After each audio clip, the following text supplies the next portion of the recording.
Bonjour, nous sommes le vendredi 12 février. Voici les titres que nous allons développer au cours de la prochaine demi-heure. Coup d'envoi de la semaine de l'emploi à Saint-Quentin en Yvelines avec aujourd'hui à Guyancourt un forum des formations au métier.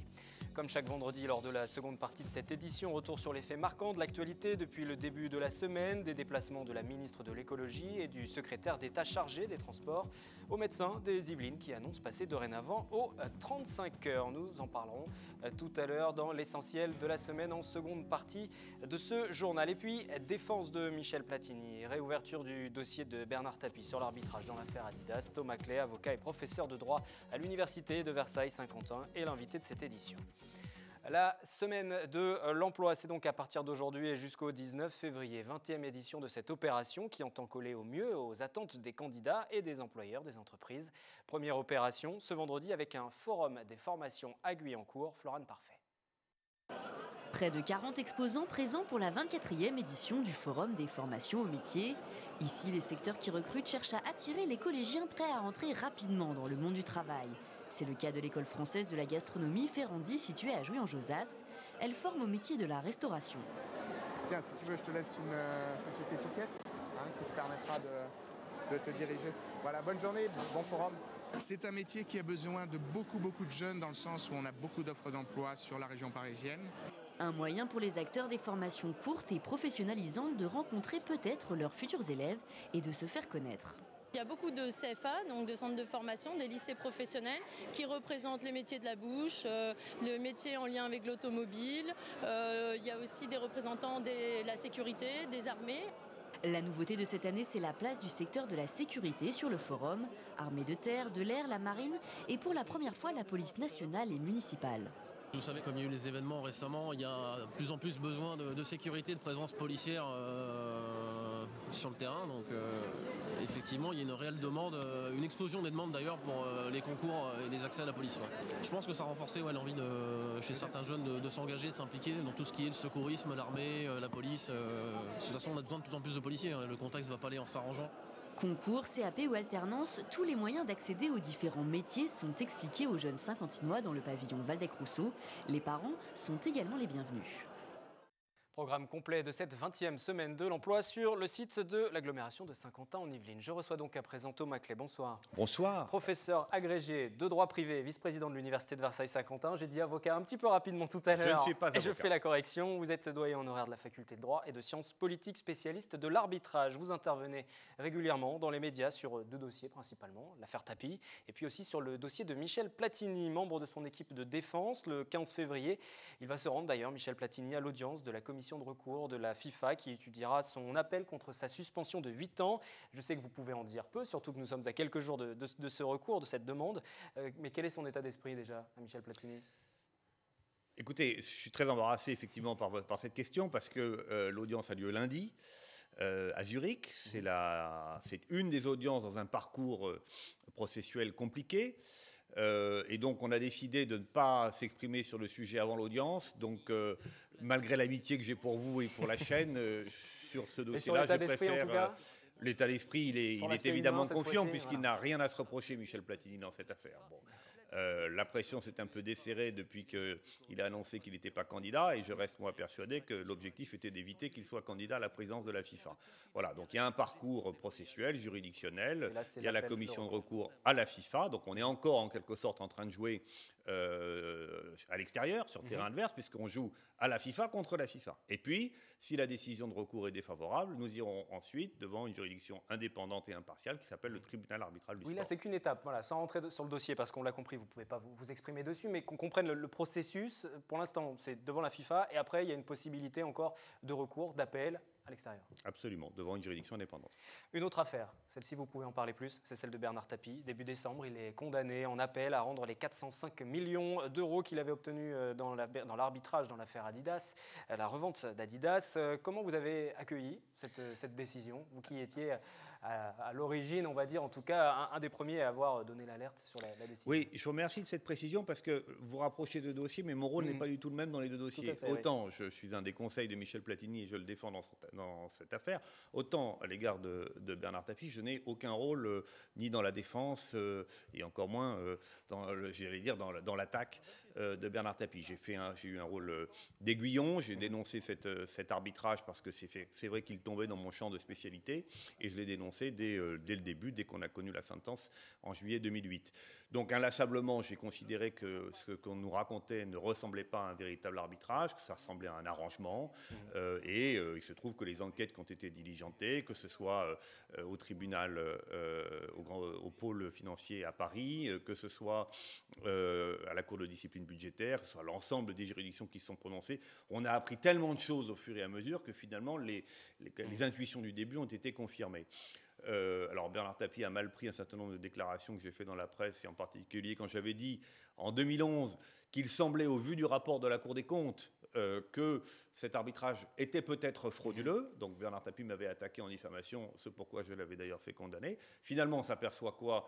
Il y a eu 2 décisions de la Cour d'appel de Paris en 2015, l'une le 17 février qui reconnaît la fraude incontestablement, et puis l'une le 3 décembre à laquelle vous venez de faire référence, qui demande à Bernard Tapie de rendre l'intégralité des sommes qu'il a touchées. Je voudrais juste faire une remarque sur cette affaire parce qu'on a appris également que pour l'instant, rien n'avait été remboursé. Le 30 novembre, 3 jours justement avant l'arrêt de la Cour d'appel qui allait le condamner à rembourser, il a obtenu que ces sociétés soient placées en procédure de sauvegarde. C'est donc que ça gèle la situation pendant 6 mois. Rien n'est remboursé aujourd'hui ? Pour l'instant, les procédures de recouvrement sont effectivement bloquées par ce stratagème de dernière minute, in extremis, mais qui ne trompe pas et contre lequel d'ailleurs je crois que le CDR, c'est-à-dire l'État, a fait appel.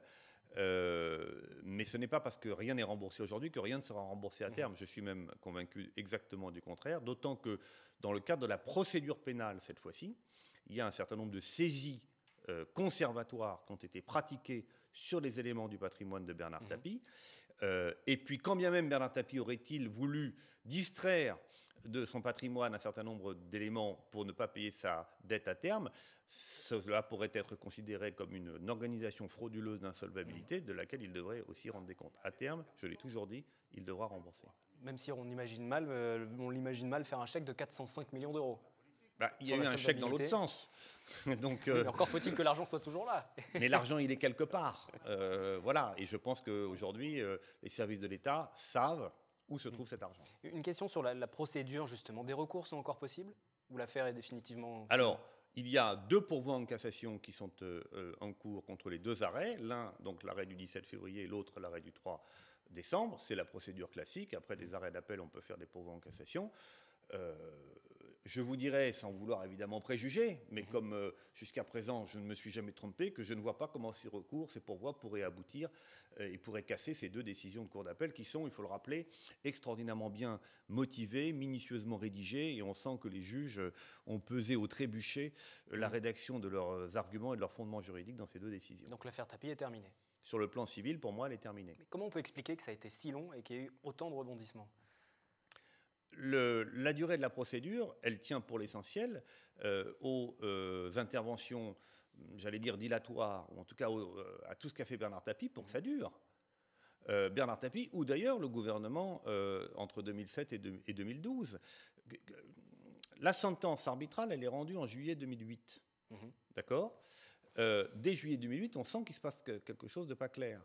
Or, la saisine contre la sentence devant la Cour d'appel, elle se fait en mai 2013. Donc il y a probablement un an, à peu près un an, qui est imputable au gouvernement d'alternance, mais il y en a 4 préalables qui sont imputables au gouvernement antérieur. Donc ça, c'est bon. Puis après, il y a les 15 ans antérieurs entre 1993 et 2008 sur la procédure elle-même. Mais tout ça a été ralenti par les manœuvres de Bernard Tapie. Mais on a quand même l'impression qu'il y a un jeu politique en fonction des couleurs politiques, des gouvernements en place derrière. Est-ce que la justice a travaillé de manière sereine, indépendante ? La justice judiciaire a travaillé de manière sereine et indépendante. La justice arbitrale, manifestement, non. Alors, au gré des alternances, oui, Bernard Tapie est un personnage qui a fasciné, qui fascine encore, à droite comme à gauche. D'ailleurs, qui peut dire quel est le positionnement politique de Bernard Tapie aujourd'hui ? En tout cas, lui se voit bien candidat pour 2017. Voilà, on le saura un peu plus à ce moment-là. Il va clarifier ses intentions pour 2017. Mais moi, je n'ai jamais pensé que c'était un dossier politique, c'est-à-dire que l'annulation de la sentence, je n'ai pas pensé que c'était une poursuite d'un objectif politique pour déstabiliser en gros, Sarkozy et sa clique. C'est une instrumentalisation d'une procédure qui fonctionne bien et dont Versailles est en quelque sorte l'épicentre scientifique, puisque c'est à l'université de Versailles qu'il y a le plus gros laboratoire de droit de l'arbitrage. Donc l'instrumentalisation de cette procédure au profit de Bernard Tapie exclusivement. Et moi qui suis un défenseur de l'arbitrage et non pas un attaquant de Bernard Tapie, j'ai voulu dire que l'arbitrage n'était pas fait pour ça. Même si je le reprécise, puisqu'on ne l'a pas dit aujourd'hui, mais on l'avait déjà dit par le passé, vous êtes proche du Parti socialiste. Ah oui, je suis proche du Parti socialiste. Enfin, oui, je suis proche du Parti socialiste. On peut plutôt dire ça. Mais on peut dire ça, oui. Je suis surtout membre de la haute autorité du Parti socialiste. Voilà, donc je suis à la fois proche et en même temps indépendant. Juste pour Bernard Tapie, vous le voyez se présenter à la présidentielle 2017 Lui, il imagine imagine 4-5%. Alors. Je ne veux pas me prononcer sur ces sujets. Est-ce qu'il se présentera à l'élection nationale ou localement à Marseille? J'en sais rien. Je vais profiter de votre présence pour évoquer un dernier sujet. Vous avez rejoint l'équipe de Thierry Mandon. C'était à l'été dernier, le secrétaire d'État à l'enseignement supérieur à la recherche. Comment ça se passe actuellement? Alors là encore, c'est des sujets dont on n'a pas le droit de parler quand on est conseiller. Je suis conseiller personnel de Thierry Mandon et l'usage veut que les conseillers de cabinet n'aient pas le droit de parler de ce qu'ils font dans le cabinet. D'ailleurs, on peut le comprendre, il y a un ministre, il est là pour ça. Donc si vous me demandez comment ça se passe, moi je vous dirais que c'est un plaisir de travailler avec ce ministre. Et vous avez un peu moins de temps pour l'université de Versailles-Saint-Quentin en Yvelines? J'essaye de répartir mon temps de façon à continuer ma mission première et mon vrai métier, qui est l'enseignement et la recherche dans cette université. Et d'ailleurs, en quittant ce plateau, je vais aller faire cours. Et je vous laisse aller faire cours, les étudiants vous attendent. Merci Thomas Clé, Wilfried. professeur agrégé de droit privé, on l'a dit, vice-président de l'UVSQ, doyen honoraire de cette faculté de droit et de sciences politiques. Merci à vous. Merci à vous. Le journal se poursuit et avant, comme chaque vendredi, de revenir sur l'actualité de la semaine, un point sur celle du jour. Tout autre sujet, le parc de Thoiry qui est en pleine effervescence. Après 4 mois de repos, les animaux du zoo attendent l'arrivée des visiteurs. La réouverture est programmée pour ce week-end. 400 000 personnes l'année dernière se sont rendues sur ce site. Le point sur la nouvelle saison qui va débuter avec Mickaël Elmidoro et Patrick Jacques de Dixmude. Alors, ça, prise de connaissance un peu abrupte. Ce rire ne devrait pas passer inaperçu dans les allées du parc zoologique de Thoiry. La structure qui rouvre ses portes ce samedi 13 février accueille pour cette nouvelle saison 4 hyènes tachetées. Le groupe composé de 2 mâles et 2 femelles est installé dans un domaine de 1500 m² au niveau des lions dans le parc à pied. Un tunnel de verre de 17 mètres de long a été construit. Ceux qui sont déjà venus à Thoiry connaissent le principe du tunnel de verre aux lions et aux tigres, où on est enterré dans le sol à environ 1 mètre. Ce qui fait qu'on est plus bas que les prédateurs et on est en totale immersion parce qu'on traverse au milieu de ce tunnel de verre que vous voyez et les hyènes approchent le tunnel et on est chez elles. Les visiteurs pourront également découvrir les dholes. Cette espèce venue d'Inde a été installée dans l'ancien enclos des loups. C'est un canidé qui vient d'Asie, qui se situe quelque part entre le chacal et le loup, et qui vit en meute comme un loup, avec un couple reproducteur comme un loup, un mâle alpha, une femelle alpha, et qui vit en meute assez importante. Et donc ici, nous, on a un groupe de 17 individus. En 2015, le parc zoologique de Thoiry a connu une année record avec plus de 450 000 visiteurs, un chiffre qui lui permet de se classer à la 3e place des sites touristiques les plus visités en Île-de-France en dehors de Paris. Loisirs, toujours, les archives départementales des Yvelines organisent depuis décembre des ateliers de généalogie, les Génélabs, un rendez-vous mensuel animé par un spécialiste du domaine, traité pour présenter les ressources internet nécessaires à ces différentes recherches, telles que Généanet, généalogie.com ou encore Gallica, moyen efficace pour comprendre les fonctionnalités de ces sites et des types d'informations qu'ils fournissent. Prochain rendez-vous le mardi 8 mars, 18h, avec une présentation du site Mémoire des Hommes. Détail de ce projet avec Romain Dugast, c'est le chef de service aux archives départementales des Yvelines. Initialement, le projet a été initié avec le cercle généalogique de Versailles et des Yvelines. Donc c'est vrai que la généalogie est quelque chose qui passionne le grand public et c'est un public naturel des archives départementales. Donc c'est une vraie opportunité pour nous de satisfaire une partie du public qui s'intéresse à ces aspects.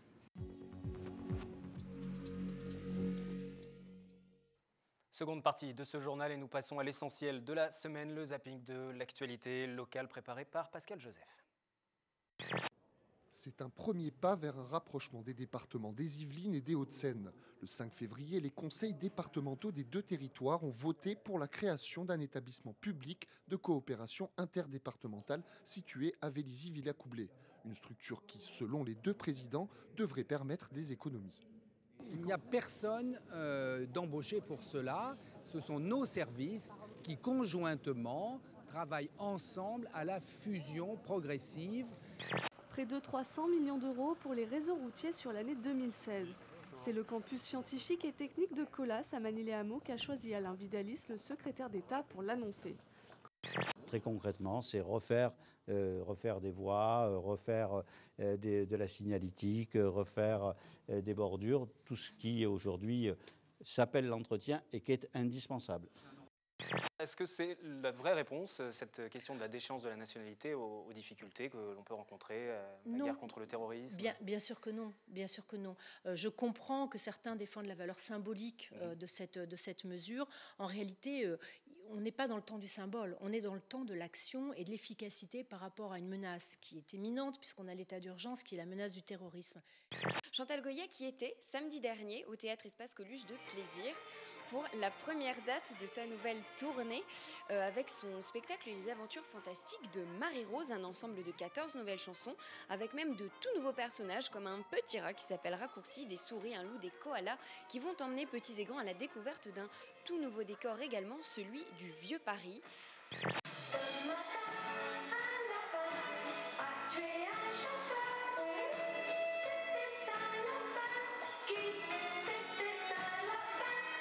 Versailles Chantier, la gare n'a jamais aussi bien porté son nom. Si elle a été fondée en 1932, elle n'avait pas reçu de modifications significatives depuis. Avec actuellement 68 000 usagers par jour et quasi 1000 trains qui passent par ce nœud ferroviaire, des travaux étaient indispensables. Le trafic transilien croît régulièrement d'année en année. On a de plus en plus de clients et on avait de moins en moins de possibilités en termes de confort, d'information voyageurs et surtout d'évacuation de nos clients dans de bonnes conditions. Première réunion publique et première tuile pour la municipalité de la Verrière. La commune proposait samedi matin une concertation aux habitants autour de la rénovation du quartier du Bois de l'Étang. Seulement, certains sont loin d'y être favorables. Ils craignent de voir les immeubles détruits sans garantie d'être relogés sur place dans de nouveaux programmes. Du lundi au vendredi, dès 13h, Jean-Michel et son équipe arpentent l'intérieur des trains, mais aussi les quais et les gares. Cigarettes, mendicité ou traversée des voies, autant de problèmes auxquels les médiateurs doivent faire face, toujours avec diplomatie. Là, on se met généralement à chaque porte pour éviter les blocages de portes, parce que les gens, quand ils arrivent en masse, ils ont tendance à vouloir bloquer les portes pour pouvoir rentrer quand même. Donc, ce qui met en retard toute la ligne. Et aujourd'hui, c'est acté. Mercredi, la PMI sera fermée? Je ne sais même pas ça. C'est ce qui nous est revenu par les différentes discussions, les différents réseaux que nous avons. Il nous a été dit, a priori, plus de prise de rendez-vous à partir du 8 février. Et il faut que les services fassent leur carton pour le 10 février. Le 10 février, donc demain, dernière permanence. A priori, c'est-à-dire qu'on n'a aucune information officielle de la part du département.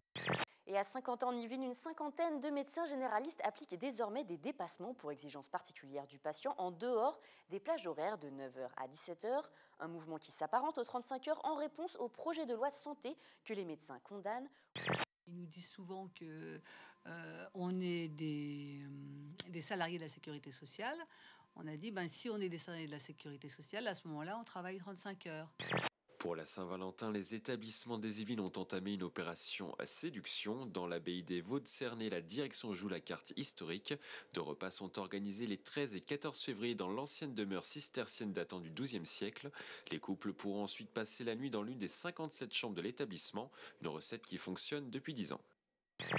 Ce sont à présent les jeunes qui s'expriment sur l'actualité locale et nationale. Comment ont-ils perçu les informations de ces derniers jours? Séquence préparée par William L. avec les élèves du Collège des Saules de Guyancourt.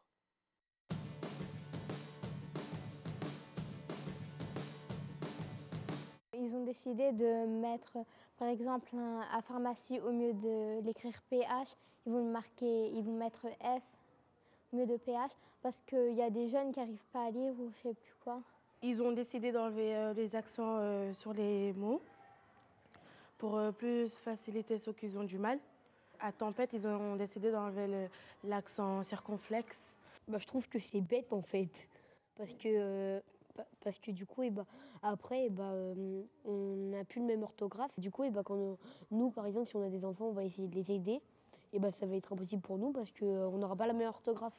Moi, je pense que d'un côté, c'est bien parce que comme ça, ils n'ont pas besoin de se compliquer la vie. Et d'un autre côté, je trouve que c'est pas très bien parce qu'en fait, ils vont faire la faute pendant toute leur vie et tout le monde va leur dire, même si ils ont changé les mots, ah oui, ça s'écrit pas comme ça et tout. Pour moi, c'est pas une bonne idée. Parce qu'il y a des gens qui ont travaillé dur pour comprendre. Et il y a des gens qui ont travaillé dur pour comprendre. Et au moment où ils ont compris, ils décident d'enlever tout le reste. Pour moi, c'est pas normal. Moi, je dis c'est aller vers la facilité. Parce qu'après, si on sait écrire tous les mots, on sait tout faire, après, je vois pas à quoi ça sert d'apprendre de nouvelles choses. Quand j'ai envie de bien écrire, ouais, je mets les accents et tout.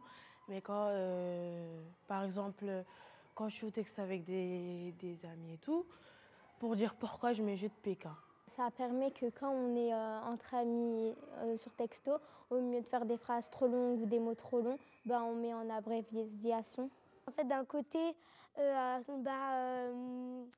après toute notre vie, on va écrire la faute, alors que de l'autre côté, ça nous permet de plus discuter en SMS. Non, c'est pas bête parce que on met moins de temps sur les textos. Donc non, c'est mieux sur les textos, mais en classe, non, c'est pas bien. C'est bien de changer les mots pour faciliter, mais par contre, quand même, essayer de pas trop faire des fautes d'orthographe quand même.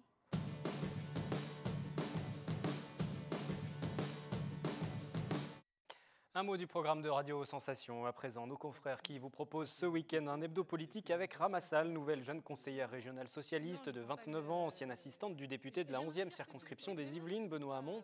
Elle évoquera avec Nicolas Kirillovitz ses projets, l'actualité. Écoutez cet extrait où elle parle du cumul des mandats.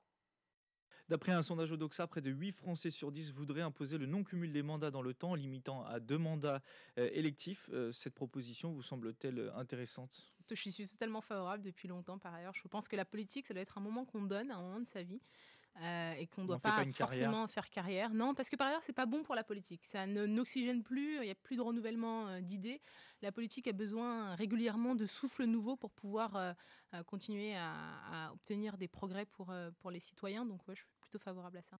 L'actualité locale revient lundi en direct dès 18h sur notre antenne. Première rediffusion à 19h et aussitôt en replay sur le site www.tvfil78.com. Voici quelques-uns des sujets qui seront développés. La fin des soldes d'hiver, le bilan est-il positif après un démarrage encourageant à mi-parcours? C'était plutôt décevant pour les commerçants. Certains posent à nouveau la question de déplacer les dates des soldes. Et puis à Plaisir, le quartier du Valibou va avoir ses fraises qu'il y a un peu plus de 2 ans. La municipalité menée par la maire Les Républicains, Joséphine Coleman-Berger, avait lancé ce projet de création d'immenses dessins en trompe-l'œil. La réalisation sera officialisée mercredi soir. Ce sera une première en Ile-de-France. Dans quelques instants, après ce journal, Mickaël Elmidoro pour le 7-8 week-end avec les idées sorties et loisirs pour les prochains jours. C'est la fin de cette édition du vendredi 12 février. Rendez-vous lundi, bon week-end.